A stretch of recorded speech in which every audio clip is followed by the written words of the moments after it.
Hey folks, happy Chinese New Year. It's the last day of Chinese New Year, and for Chinese New Year this year, I got my hands on something quite special.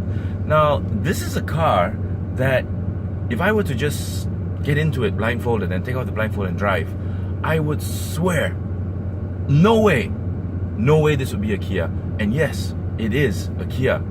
It's like the Kia engineers and designers went up to the bosses, and the bosses had a big discussion with them, and suddenly they just said, you know what, screw it, let's just do this. Because they came up with the Kia Optima GT.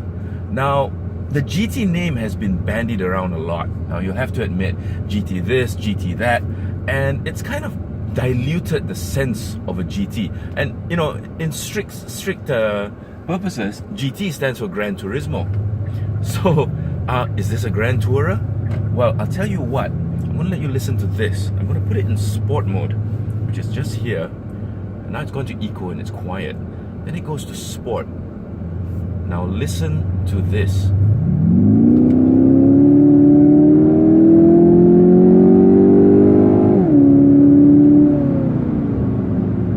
Wow, that's a Kia.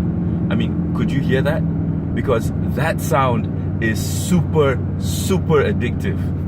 And I'm gonna put it back into default mode. Default mode is normal.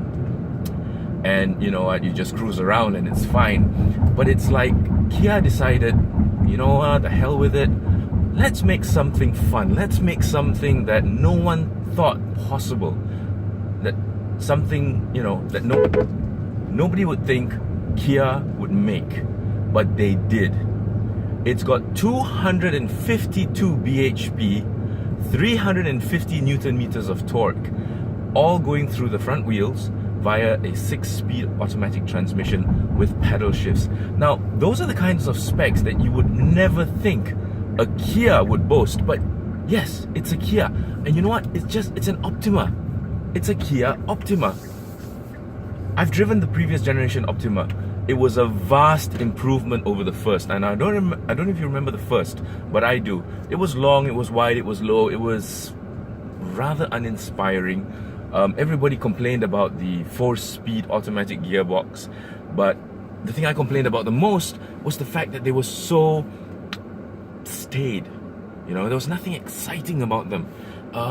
It was like, okay, it's a PPG car. You buy it as opposed to buying a, you know, Proton Perdana or something, and you put petrol in it and you just go, and yeah, it'll poodle around and easy maintenance and fine. You know, it was the kind of safe ownership proposition that maybe that's what Kia wanted during that time, but Kia's evolved.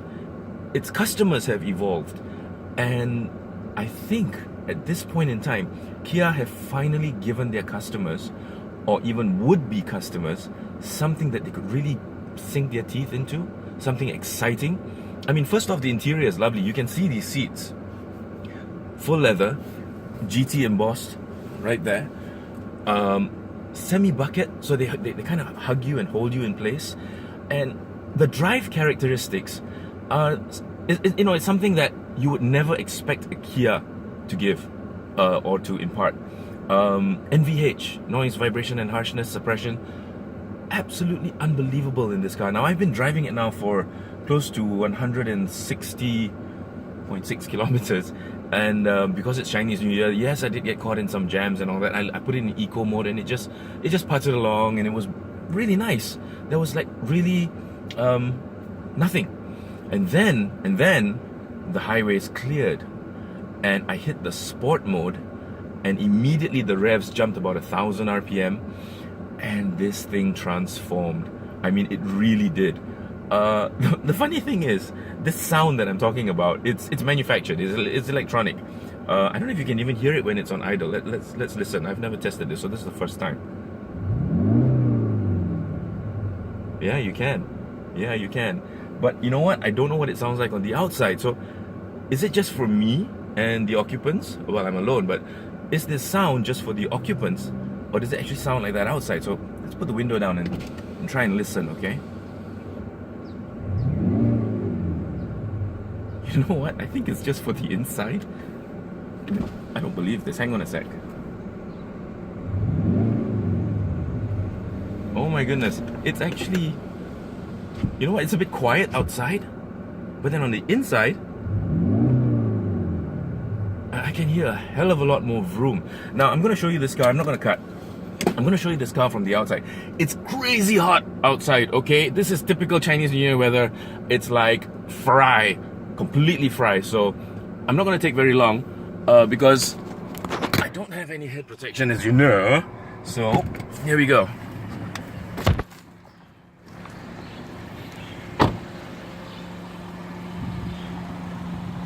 And so straight away you can see this car is really, really something else. Can you see that? Do you see what I see? Red calipers, front and back. Of course, the GT badge and the twin tailpipes. Both work, by the way. You see? Black and black. You can always tell when someone's using fake tailpipes. One will be clean, one will be black. But here, have a look at that. Okay, those are fake. You see those? Yeah, fake. But you got Pilot Sport 3 tires, Michelin's. So this thing is already screaming performance. More ducts.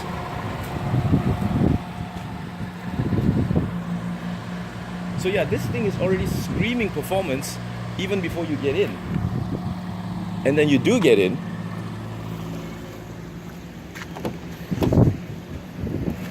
And you're greeted by that. How cool is that?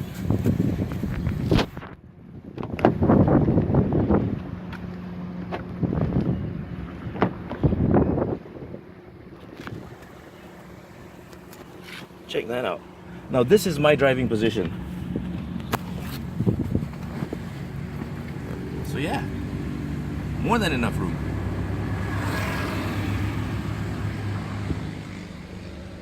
And look at these seats. So there you go. This, where am I? Okay, I'm right here. Oh, before I forget, before I wrap up, check this out.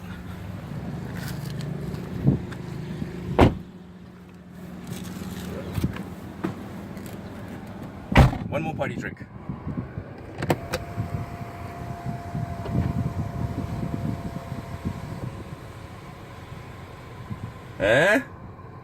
Look at that. Does it go back any further? No, that's it. But hey, look at that. Full on panoramic roof.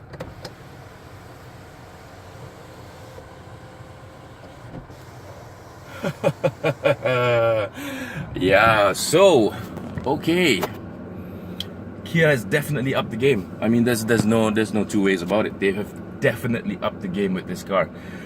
The downside, it's 179,000 ringgit. Now, that puts it square in the territory of some very, very established Japanese makes. Honda Accord, Toyota Camry. I mean, these cars have been around for generations, and I think everybody's dad at one point probably had a Camry or an Accord, and these things actually make it very difficult. It's a very, very difficult buying proposition. For 179,000 ringgit, this car is in shark-infested waters. I mean, I can't put it any other way than that. But it is brilliant. It really is. I mean, it is really like thumbing its nose, like Bruce Lee would, at the competition and going like, hey, okay, yeah, you've been around longer, but I'm a new kid on the block. It's okay. I make no excuses. This thing is a car that's going to give you a lot of fun. And I'm not just talking about the power. I'm talking about the whole experience, the noise that emanates from the front. This car is going to give you a lot of fun. And for it to be coming from Kia, that's the biggest surprise of all. So yeah, their tagline is the power to surprise. And this car definitely has the power to surprise. I'm so happy driving it. I got to give it back tomorrow, and I'm actually a bit sad, really. You know, it's a funny thing. I never thought I'd say this about a Kia, that I'd be sad to be giving back a Kia, but I am. And that is really, really saying something. I've been doing this for 25 years. I never, you know, cars come and go. I've tested hundreds. And I'm actually a bit sad giving this back because it's so much fun. And the fact that it's a Kia, that makes it all the more surprising. So anyway, yep, it's not cheap. It's right up there with Toyota Camry and, you know, Honda Accord. But if you want something fun, you want to try something a bit different, you got to give this a try. I mean, if that sound from the engine doesn't, if that sound doesn't get you, then the rest of the car will, because it's like such a well put together car. And I know I'm going to give it another 1 or 2 generations, and I'm very, very, very, very sure Kia's going to catch up with the Japanese if they haven't already, because the Stinger, which I hope we get sometime, is just kicking ass all over the world. And this thing is not a Stinger, it's just the Optima GT, but it's really good. So until the next time we meet, happy Chinese New Year, be safe on the road, and I'll see you again.